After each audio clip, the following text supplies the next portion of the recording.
retour à l'équilibre budgétaire. Je cède maintenant la parole au député de Marguerite Bourgeois, qui dispose d'environ 20 minutes. Merci beaucoup, M. le Président. Merci, M. le ministre. J'aimerais ça, si c'était possible, qu'on aille à la page D29.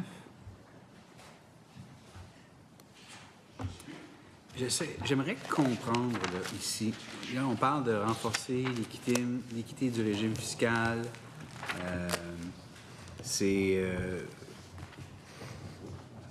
On rétablit graduellement l'équilibre entre l'impôt foncier et la taxe sur les services publics.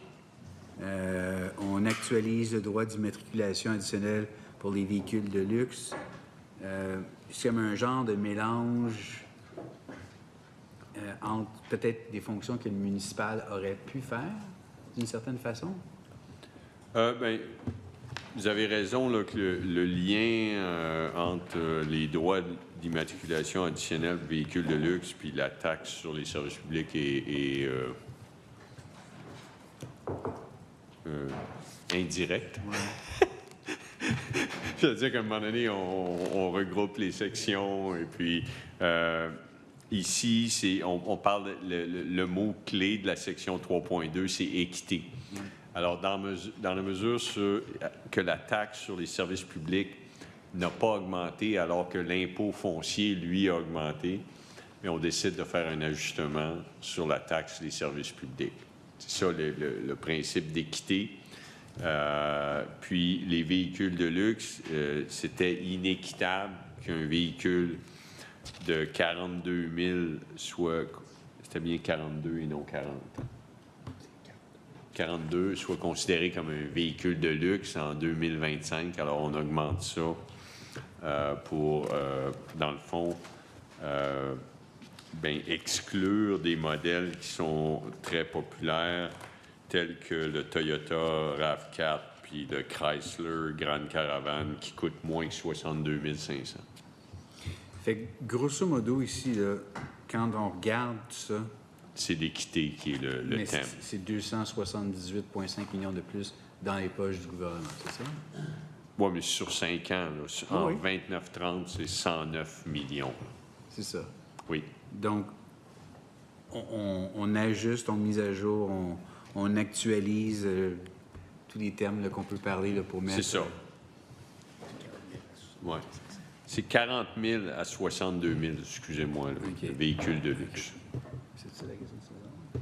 Puis on voit ici que faire ce geste-là, bien, ça coûte de l'argent.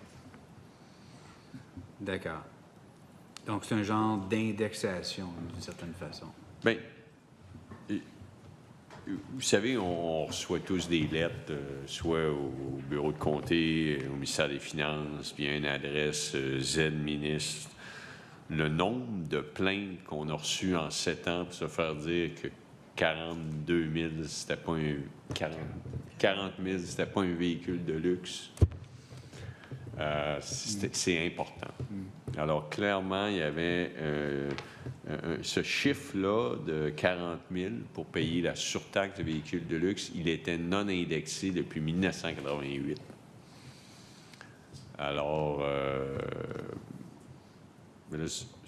donc, on a jugé que ce serait apprécié et équitable, c'est le mot-clé, de rehausser ça.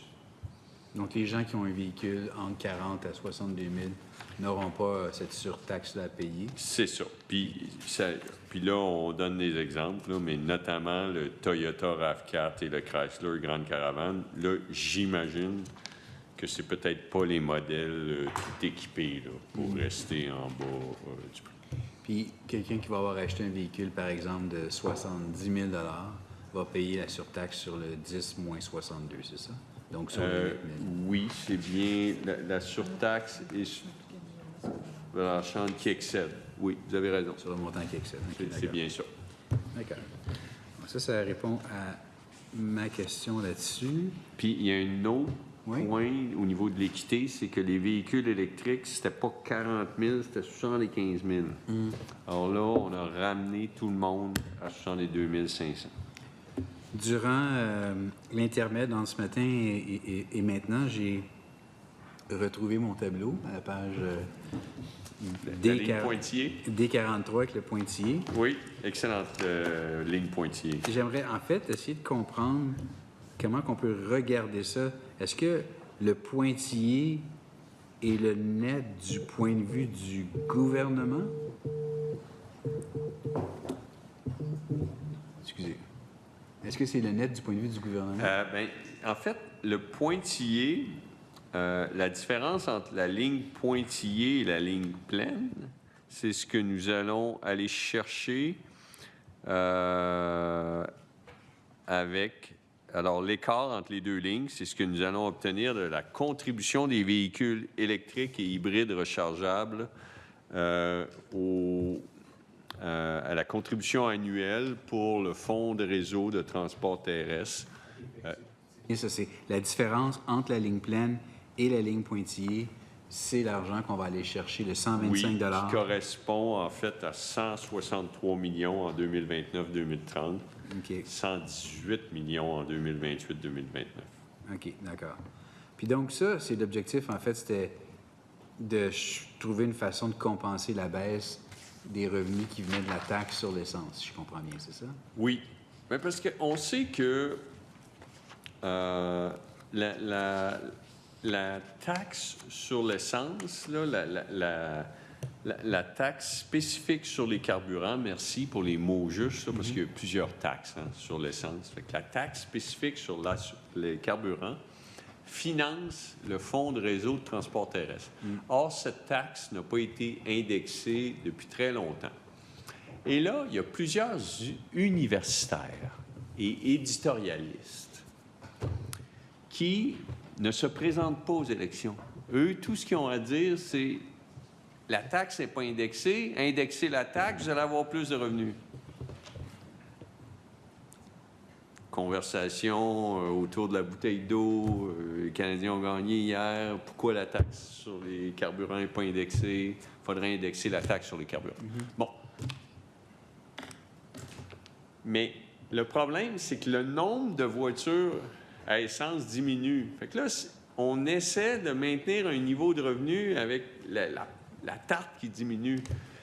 Alors, nous, on ne voulait pas augmenter cette contribution, d'autant plus que les taxes sur le carburant baissent ailleurs au Canada, là, avec la disparition de la taxe carbone.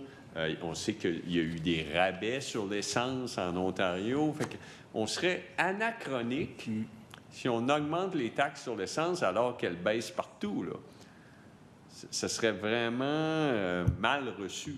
Alors, je pense que dans les facultés universitaires, dans les tables éditoriales de certains journaux, c'est possible de dire, bien, voyons, indexer la taxe spécifique sur les carburants, mais pratico-pratique, quand les taxes baissent partout au Canada, c'est pas faisable.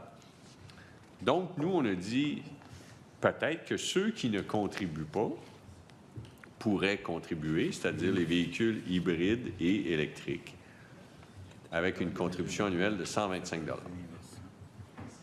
Puis quand on regarde le graphique, on voit bien là, que la tendance des revenus de la taxe spécifique sur les carburants est à la baisse. Oui. Ce qu'on comprend dans le langage, c'est que c'est une contribution annuelle de 125. L'augmentation, donc, des revenus pour une voiture électrique, disons, par exemple, ou un hybride 6250, l'augmentation des revenus, c'est parce qu'il y a juste une augmentation du nombre de ces véhicules-là? Exact. OK. Nombre de véhicules sur les routes. Il n'y aura pas, donc, d'augmentation du Le taux? chiffre, le 125 $, il est indexé. Il va être indexé, d'accord. Il sera indexé.